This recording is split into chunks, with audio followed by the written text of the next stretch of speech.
Welcome to Trench Talk. We about to dive into all the gang-related news, stories, and history.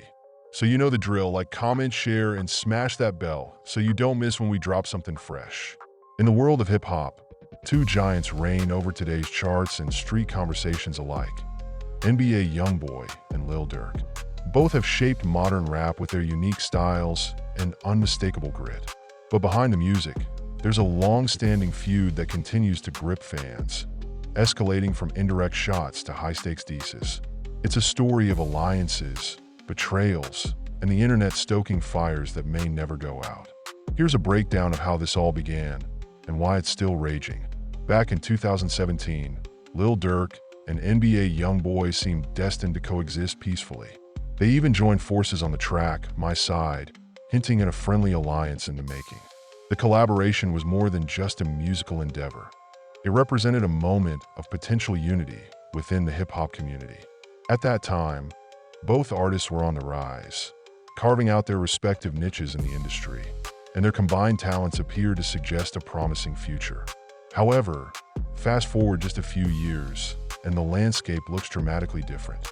The trouble allegedly began with King Von, Durk's close friend and a rising star in his own right, who met a tragic end in November 2020.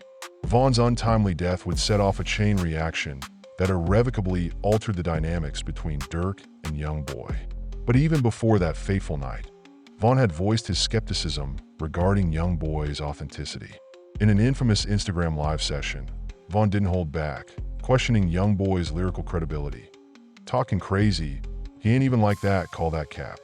Those words planted the seeds of discord, igniting a slow burn that would escalate over time. The aftermath of Von's death added fuel to the already simmering tensions. Lil Durk, devastated by the loss of his friend, found himself in the crosshairs of a complex rivalry that encompassed personal grief, loyalty, and the harsh realities of street life. The emotional weight of this tragedy only deepened Durk's commitment to defending his late friend's legacy. Meanwhile, YoungBoy, who had been an observer from the sidelines, seized the opportunity to assert himself in the ongoing narrative, positioning himself against Durk in an effort to solidify his place in the hip-hop hierarchy. As social media platforms became battlegrounds for lyrical exchanges, both artists leaned into their respective personas, each crafting narratives that resonated with their fan bases. YoungBoy's diss tracks began to surface, with pointed references to O Block, Durk's home turf, and veiled threats that seemed designed to provoke. Durk, not one to shy away from confrontation, retaliated with his own tracks that not only called out YoungBoy, but also highlighted the perceived shortcomings in YoungBoy's claims to street credibility. What began as a collaboration marked by mutual respect rapidly transformed into a fierce rivalry, illustrating how quickly alliances can shift in the volatile world of hip-hop. The stakes grew higher with each diss track released, turning the conflict into a public spectacle that would capture the attention of fans and media alike. As the feud unfolded, it became clear that both artists were not just battling over music, but were also vying for respect, relevance, and dominance within a highly competitive landscape. The tragic backdrop of King Von's death loomed large over the conflict, intertwining personal grief with the harsh realities of their lives as they navigated a treacherous path filled with rivalries, losses, and the constant pressure to uphold their images in a genre that often glorifies confrontation. The friction stayed quiet until Von was seen with Jania. YoungBoy's ex. Rumors spread like wildfire. Were they together? Just working on music? Von brushed it off, saying they were simply collaborating. But YoungBoy took to social media in a rage, writing, "I may have my son F your daughter since you trawlin' be." Then, in a move fans saw as a challenge, YoungBoy announced he was working with Von's ex, Asian Doll. Not long after, Von tweeted, "I got some S on y'all baby moms that would make you not want to claim your kids." Subtle? Not at all.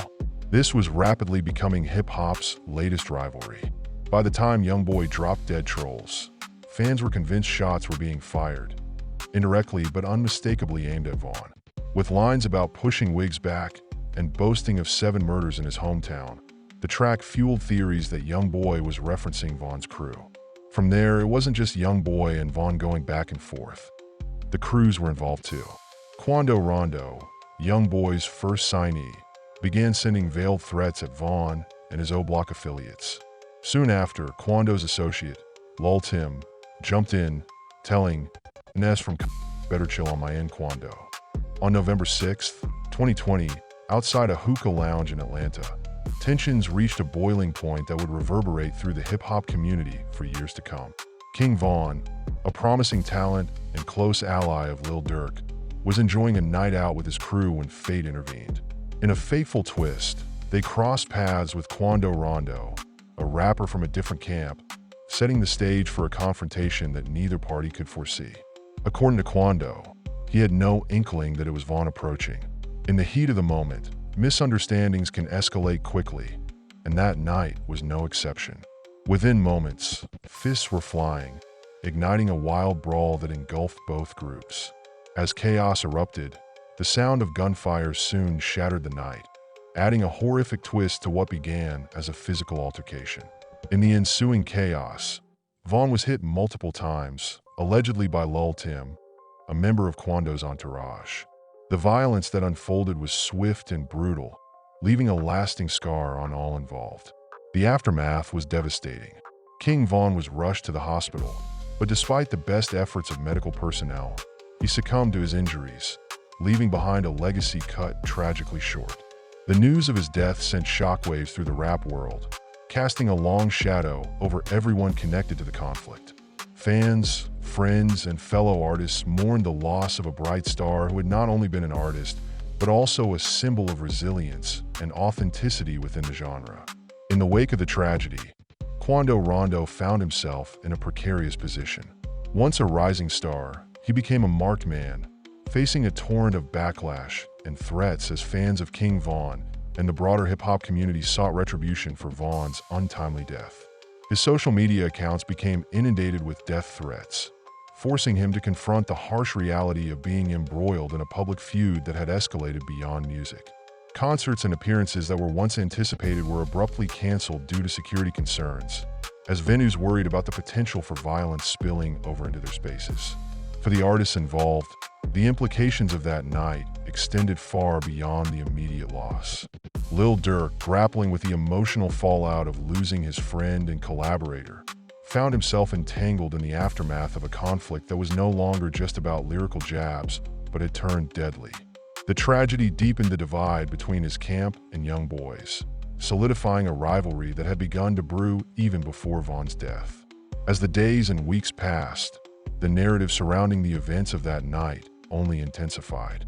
Social media exploded with commentary, fan theories, and artist responses, further fueling the flames of an already volatile situation. The tragic loss of King Von transformed the landscape of the hip-hop community, illustrating the stark reality of street life and the potential consequences that come when conflicts spill over into violence. What was once a burgeoning friendship marked by collaboration and camaraderie had now devolved into a landscape of fear, anger, and loss. The ripple effects of that tragic night would be felt for years, shaping the careers and lives of those involved as they navigated a world where loyalty, authenticity, and the quest for respect could lead to devastating outcomes. Though Durk hadn't been directly involved in the beef, Young Boy's diss track Bring the Hook brought him into the fray, calling out O-Block by name and referencing Von's death. DJ Academics even tweeted, NBA Young Boy on Demon Time RN, to which Lil Reese responded, that ain't no demon time, he just rapping like the rest of these rappers all rap. And just like that, Durk was pulled further into the crossfire. Days later, Durk dropped a fiery retaliation aimed squarely at Young Boy. Young Boy didn't hold back, responding with I Hate Young Boy, a scorched earth diss that took aim at everyone in Durk's circle, including his fiancée, India Royale. He even shouted out Wooski, a notorious figure from Chicago's streets and an enemy of Durk. It was clear, Young Boy wanted people to choose sides. Soon after, 21 Savage weighed in on the beef on My Expert Opinion, reflecting on how difficult it is to remain neutral in the rap game. I'ma try and squash it first, but some stuff, you just know ain't no trying, he admitted. In a bizarre twist, Young Boy posted a series of Instagram photos where cash was arranged to spell out messages like, UNS gon' die and stay safe. Durk responded with his own cash-spelled message, Hurry Yelby is up. The petty exchanges weren't lost on fans, who followed every move on social media. Then came another curveball. Young Boy's friend, Rich the Kid, was seen hanging with Durk. Though Rich downplayed it as business as usual, some fans speculated it could mean peace was possible. Yet, just days later, Young Boy released new merch that seemed to throw shade at Durk once more. The situation intensified significantly for Lil Durk as he grappled with a series of legal challenges that surfaced in the wake of mounting violence within his circle. Most notably, Durk found himself entangled in a complex web of legal scrutiny related to the murder of his close associate, Lul Pab.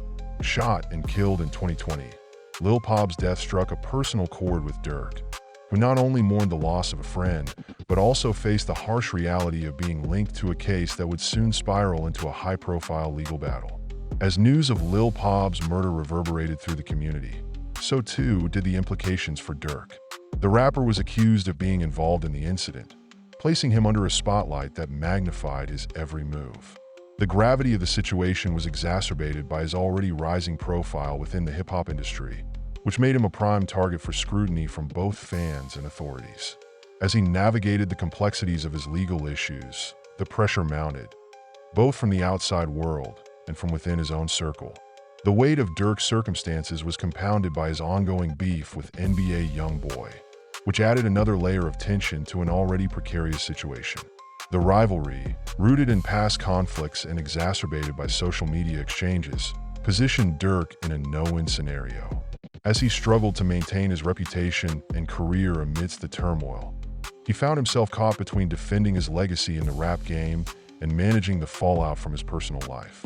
Navigating the complexities of his dual existence, one foot in the street and the other in the spotlight, became increasingly difficult for Durk. The stakes continued to rise as he faced mounting pressure to address not only his legal troubles, but also the burgeoning rivalry that threatened to overshadow his career. Each legal setback felt like a potential trigger for further escalation in his conflict with YoungBoy, further complicating his efforts to maintain stability in an unpredictable environment. Durk's legal issues were not just a personal burden, they were also a potential liability for his brand. In a world where public perception often influences an artist's success, the shadow of legal troubles loomed large over him. Collaborations, sponsorships, and future projects hung in the balance as fans and industry stakeholders watched closely. The ongoing media scrutiny further fueled the narrative that Durk was spiraling out of control, with each new development feeding the fire of speculation. As he attempted to find a way forward, Durk had to balance the demands of his career with the realities of his legal entanglements. This balancing act was fraught with challenges, as he sought to distance himself from the violence and chaos that seemed to be closing in. Each decision he made could have far-reaching consequences, not just for his career, but also for his safety and the safety of those around him. In a climate where loyalty is paramount, Durk found himself at a crossroads. He had to consider the potential repercussions of his associations and alliances, especially as he moved further into the spotlight. The convergence of personal loss, legal challenges, and public scrutiny created a perfect storm, with Durk caught in the eye of the hurricane. As he navigated this turbulent period, the stakes only continued to rise, underscoring the fragile nature of his circumstances and the ongoing battle for his reputation in the unforgiving world of hip-hop.